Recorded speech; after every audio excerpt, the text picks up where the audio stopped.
Good morning అండి. Good morning. మొత్తం మీద మళ్ళీ ఏడాది తర్వాత కేసీఆర్ బయటికి రాబోతున్నారు. అంటే దాదాపు ఎలకతుర్తిలో జరిగినటువంటి రజతోత్సవ సభ తర్వాత మళ్ళీ ఎలాంటి ప్లాన్ అమలు చేస్తున్నారు? అంటే గతంలోనే కేసీఆర్ చెప్పారు, నేను మళ్ళీ ప్రజల్లో ఉండబోతున్నానని. అంటే ఇప్పటి నుంచి మళ్ళీ స్టార్ట్ అయిందా, లేకపోతే మళ్ళీ గ్యాప్ ఇచ్చే అవకాశం ఏమైనా ఉందా? ముందుగా జీ తెలుగు ప్రేక్షకులకు మరియు నాతో పాటు ప్యానెల్లో పాల్గొంటున్న వాళ్ళందరికీ నమస్తే అండి. అంటే కేసీఆర్ గారు ఏది చేసినా కూడా వ్యూహాత్మకంగా చేస్తారు. ఆల్రెడీ జనాలు ఏమనుకుంటున్నారు ఏంది అనేసి మనం అందరం చూస్తూనే ఉన్నాం, వింటూనే ఉన్నాం. ప్రతి ఒక్కరు కాంగ్రెస్ పోవాలి, మళ్ళీ కేసీఆర్ రావాలి, కేసీఆర్ వస్తేనే మన బతుకులు బాగుపడతాయి అనే ఉద్దేశంతో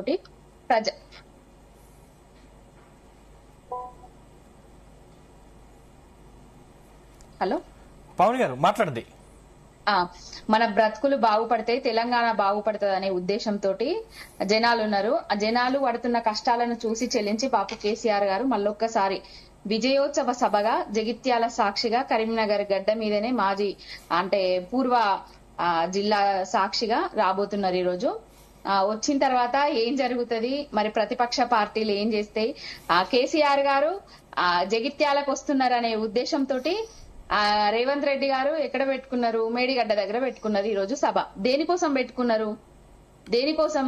ఆల్రెడీ బాపు కేసీఆర్ గారు 11 సార్లు 73,000 కోట్లు 70 లక్షల మందికి రైతు బంధు వచ్చేది.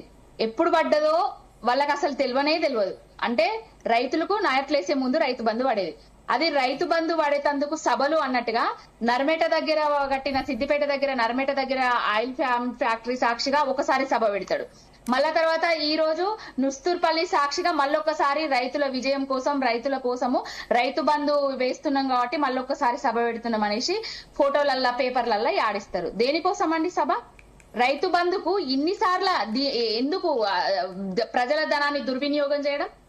కేసీఆర్ గారు 11 సార్లు వేసినా కూడా ఎక్కడన్నా చెప్పుకున్నారా? దీనికి ప్రచారానికి ఇంకొకటి ఏంటంటే కేసీఆర్ గారు వస్తున్నారు కాబట్టి రేవంత్ రెడ్డి గారు ఇంకొక సభ పెట్టుకుంటున్నారు. ఇన్ని రోజులు మేడిగడ్డ కూలిపోయింది, కుంగిపోయింది, కొట్టుకపోయింది, పనికే అన్నారు కదా. మళ్ళా సందర్శనలు ఎందుకండి? ఆల్రెడీ జనాలను తప్పుదో పట్టించిండ్రు కదా. మళ్ళీ సందర్శనలు దేనికి?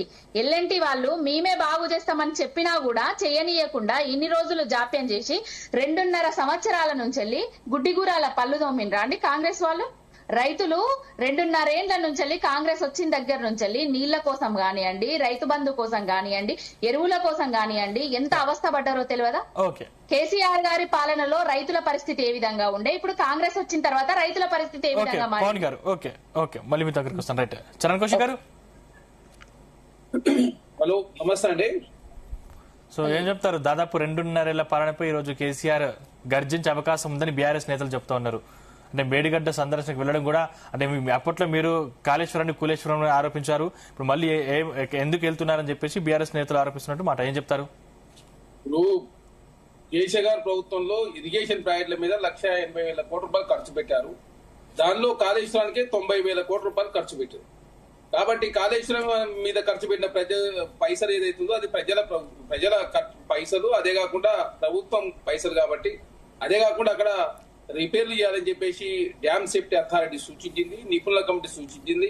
అదే కాకుండా ఏదైతే గోచ్ కమిషన్ కూడా సూచించింది. కాబట్టి రాష్ట్ర ప్రభుత్వం దాని మీద ప్రత్యేక కమిటీని ఏర్పాటు చేసి అక్కడ రిపేర్లు చేయాలని చెప్పేసి చెప్పడంతో రిపేర్లకు సంబంధించిన అంశం విషయంలో రివ్యూ చేయడం కోసం ముఖ్యమంత్రి గారు ఈ రోజు మొదటగా ఏదైతే భూపాలపల్లి పోయి భూపాలపల్లి నుంచి కాళేశ్వరానికి వస్తా ఉన్నారు.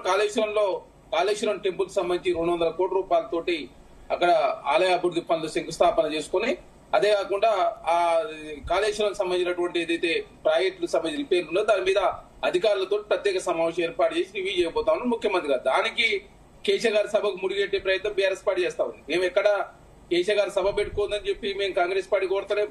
కేసీఆర్ గారు ఎందుకు జగిత్యాలకు వస్తున్నారని చెప్పి కాంగ్రెస్ పార్టీ అడగడం లేదు. జీవన్ రెడ్డి గారు ఎందుకు జాయిన్ చేసుకున్నారు కాంగ్రెస్ పార్టీ అడగడం లేదు. కానీ అనవసరంగా బీఆర్ఎస్ పార్టీ ఇప్పుడు కాళేశ్వరానికి సంబంధించి 90,000 కోట్లు పెట్టినటువంటి ప్రాజెక్టు వదిలేయాలా చెప్పండి. మరి రివ్యూ చేయాలి. ఆనాడు కేసీఆర్ గారు ఏమో రివ్యూలు చేయలేదు. రివ్యూలు చేయకుండా డిపిఆర్ లేకుండానే కాళేశ్వరాన్ని నిర్మించారు. ఇప్పుడు పాలమూరు రంగారెడ్డి కూడా 26,000 కోట్ల రూపాయలు ఖర్చు పెట్టారు. దానికి కనీసం డిపిఆర్ కూడా లేని పరిస్థితి మనం చూస్తా ఉన్నాం. అదే కాకుండా సమ్మక్క సారక్ కావచ్చు, సీతారామ ప్రాజెక్టు కావచ్చు, కాళేశ్వరం సంబంధించి కూడా పూర్తి స్థాయి డిపిఆర్ ఇప్పుడు రాలేదు. పర్యావరణాలు కొన్ని దిక్కులు వచ్చినాయి, కొన్ని దిక్కులు రాని పరిస్థితి మనం చూసినాం. కాబట్టి ఆనాడు నేనే కథ కర్మ క్రియ నేనే ఇంజనీర్ అని చెప్పేసి 90,000 కోట్ల రూపాయలు ఖర్చు పెట్టి 2 లక్షల కోట్ల రూపాయలు అని చెప్పేసి ఇరిగేషన్ ప్రాజెక్ట్ అంచనా వేసుకుంటే 1,80,000 కోట్ల రూపాయలు ఖర్చు పెట్టినా కూడా ఈ ప్రాజెక్టులకు సంబంధించినటువంటి పూర్తి స్థాయి ఉపయోగంలోకి రాలేదు. కాబట్టి ఉపయోగం లేని ప్రాజెక్టులను ఉపయోగంలో తీసుకొచ్చే ప్రయత్నాల్లో భాగంగా ముఖ్యమంత్రి ఈ రోజు అధికారులతో వీళ్ళు నిర్వహిస్తా ఉన్నది. వీళ్ళు నిర్వహించడం అనేది ఏమన్నా అది నిషేధమా లేకపోతే రివ్యూ నిర్వహించొద్దని చట్టంలో ఉందా? కాబట్టి ముఖ్యమంత్రి గారి సదుద్దేశంతో కాళేశ్వరం ప్రాజెక్టు ఉపయోగంలో తీసుకురావాలి.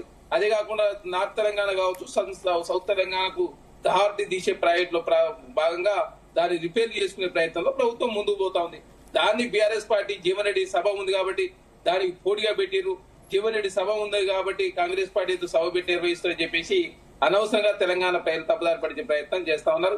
ఇక్కడ కాళేశ్వరం సంబంధించినటువంటి టెంపుల్ కు సంబంధించినటువంటి 200 కోట్ల రూపాయలకు సంబంధించినటువంటి వర్కులకు కూడా అక్కడ అభివృద్ధి పనులకు కూడా శంకుస్థాపన చేయబోతా ఉన్నారు అధికారులు కావచ్చు. అదే కాకుండా ఎవరైతే ఆలయ సిబ్బంది కావచ్చు, ఆలయ అదే విధంగా అర్చకులు ఎవరైతుందో వాళ్ళు నిర్ణయించినటువంటి సమయం ప్రకారం అక్కడ అభివృద్ధి పనులకు శంకుస్థాపన చేయబోతా ఉన్నారు. కాబట్టి దీన్ని బీఆర్ఎస్ పార్టీ కాంగ్రెస్ పార్టీకి ఏదో వాళ్ళ సభకు పోటీగా నిర్వహించే ప్రయత్నం చేస్తారు, ఇష్యూని డైవర్ట్ చేసే ప్రయత్నం చేస్తారు చెప్పే ప్రయత్నం చేస్తా ఉన్నారు. కాంగ్రెస్ పార్టీ రైతాంగానికి ఈ 2.5 సంవత్సరాల్లో ఏం చేసినామో అసెంబ్లీ వేదికగా చర్చ చేద్దామని చెప్పి కాంగ్రెస్ పార్టీ ఆల్రెడీ చెప్పింది. ఎట్లా అంటే తరువు పేరు మీద 7 నుంచి 10 కిలోలు తీసేవాళ్ళు తరగనే ప్రసక్తి లేదు. కొనుగోలు చేస్తే అకౌంట్ లో డిపాజిట్ చేస్తా ఉన్నారు. బోనస్ 500 రూపాయలు రాష్ట్ర ప్రభుత్వం ఇస్తా ఉంది. ఇప్పటికే 21,000 కోట్ల రుణమాఫీ చేసినాం. అదే కాకుండా రైతుల మెషినరీస్ మీద రాష్ట్ర ప్రభుత్వం సబ్సిడీలు ఇస్తా ఉంది. 1,20,000 కోట్ల రూపాయలు రైతు సంక్షేమానికి రాష్ట్ర ప్రభుత్వం ఖర్చు పెట్టింది. అగ్రికల్చర్ కమిషన్ ఏర్పాటు చేసుకున్న తెలంగాణ రాష్ట్రంలో అగ్రికల్చర్ యూనివర్సిటీ ద్వారా అధునాతనమైనటువంటి వస్తున్న మార్పుల ఆధారంగా కొత్త వంగడాలు అదేవిధంగా రైతులకు ట్రైనింగ్ ఇచ్చే కార్యక్రమం కూడా జరుగుతా ఉంది. కాబట్టి కాంగ్రెస్ పార్టీ రైతు సంక్షేమానికి పనిచేసే ప్రయత్నంలో కాంగ్రెస్ ప్రభుత్వం ముందుకు పోతా ఉంది. అదే కాకుండా తెలంగాణ రాష్ట్రంలో